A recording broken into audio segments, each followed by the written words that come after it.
Halo, Assalamualaikum warahmatullahi wabarakatuh. Apa kabar anak-anakku semuanya? Semoga selalu dalam keadaan sehat walafiat.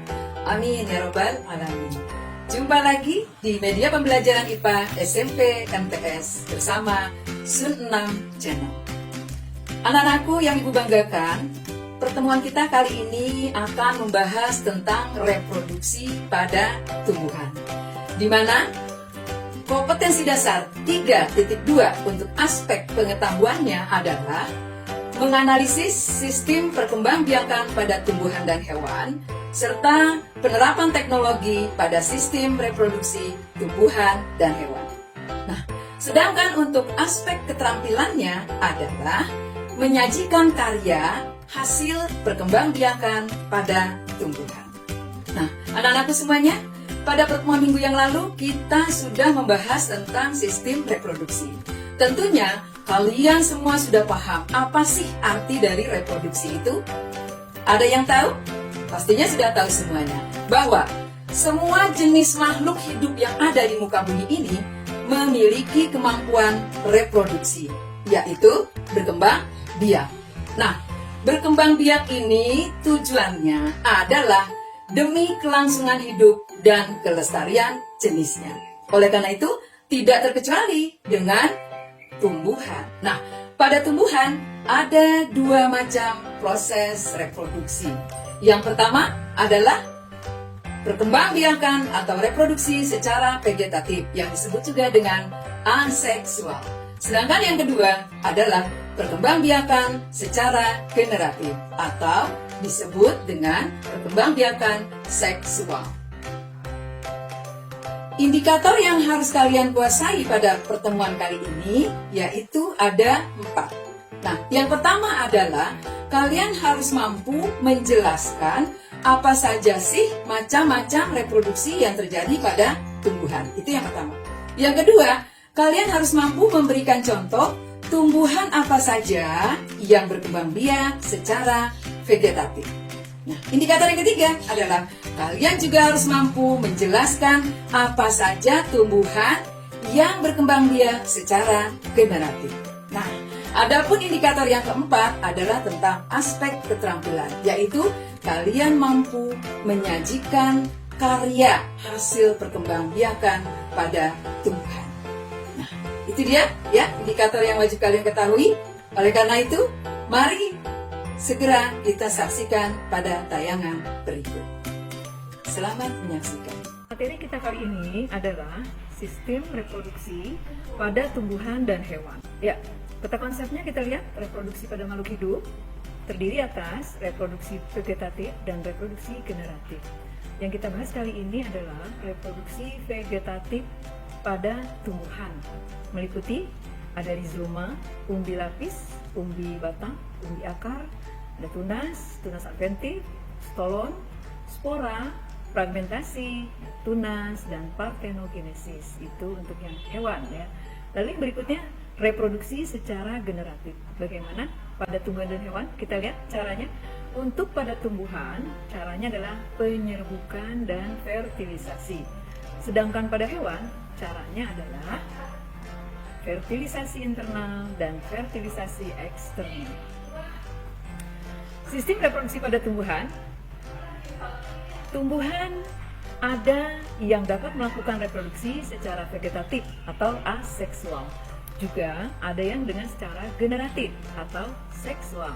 Dan bahkan ada keduanya. Bagaimana yang reproduksi secara vegetatif?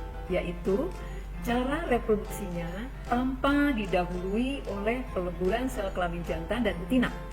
Sedangkan reproduksi generatif, cara reproduksinya didahului oleh peleburan sel kelamin jantan dan sel kelamin betina. Lalu bagaimana reproduksi vegetatif pada tumbuhan? Kita lihat ada beberapa cara, antara lain 1, yang dengan menggunakan rizoma. Contohnya adalah jahe, kunyit, temulawak, dan kencur. Lalu yang dengan umbi lapis, yaitu contohnya bawang merah, bawang putih, bawang bakung ya. Ada lagi dengan umbi batang, contohnya adalah kentang dan ubi jalar. Berikutnya dengan umbi akar, mana contohnya singkong, bengkuang, dan dahlia. Lalu yang dengan tunas, mana contohnya? Pisang dan tebu. Berikutnya adalah tunas adventif. Contoh tanamannya adalah cocol bebek, cemara, sukun, dan kesemak. Dan berikutnya yang menggunakan stolon atau geragi, contohnya adalah tanaman arbe, stroberi, pegagan, dan rumput teki. Dan yang terakhir, yang dengan pembentukan spora, yaitu lumut dan paku. Kita lihat ini contohnya, ya. Yang pertama adalah rhizoma. Nah, contohnya ini adalah tanaman jahe, ya. Berikutnya yang dengan umbi lapis, ini contohnya adalah bawang merah. Berikutnya lagi yang menggunakan umbi batang, contohnya ini adalah tanaman kentang. Berikutnya ada tunas adventif, yaitu pada daun cocol bebek. Ada lagi yang dengan menggunakan stolon, ini pada stroberi, ini stolonnya, ya bisa dilihat. Berikutnya adalah yang menggunakan spora pada tumbuhan lumut. Kita lihat ini contohnya, ya, siklus hidup lumut. Ya, berikutnya reproduksi generatif pada tumbuhan berbiji. Reproduksi generatif atau seksual contohnya terjadi pada tumbuhan berbiji tertutup atau angiospermae. Bunga merupakan alat reproduksi generatif yang terdiri dari satu alat kelamin jantan, yaitu terdiri atas benang sari. Sedangkan alat kelamin betina atau putik itu tersusun atas bakal buah atau ovarium, tangkai putik atau stilus, dan kepala putik atau stigma. Bisa dilihat di gambar, ini adalah mahkota, kepala sari, benang sari, yang ini kepala putik. Berikutnya di bawahnya adalah tangkai putik, lalu ada kelopak, ada bakal biji di bagian tengah, ada dasar bunga, dan yang paling bawah adalah tangkai bunga. Lalu bagaimana cara penyerbukan pada tumbuhan berbiji? Berdasarkan asal serbuk sari, penyerbukan dapat dibagi menjadi 3, yaitu 1. Penyerbukan sendiri yang disebut dengan autogami, 2. Penyerbukan tetangga atau geitonogami, dan 3. Penyerbukan silang atau allogami.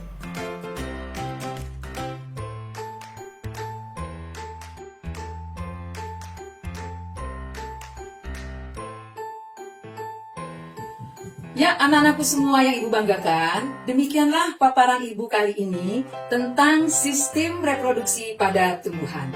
Bagaimana cara-cara reproduksinya? Lalu, apa saja contoh tanaman yang melakukan reproduksi secara vegetatif?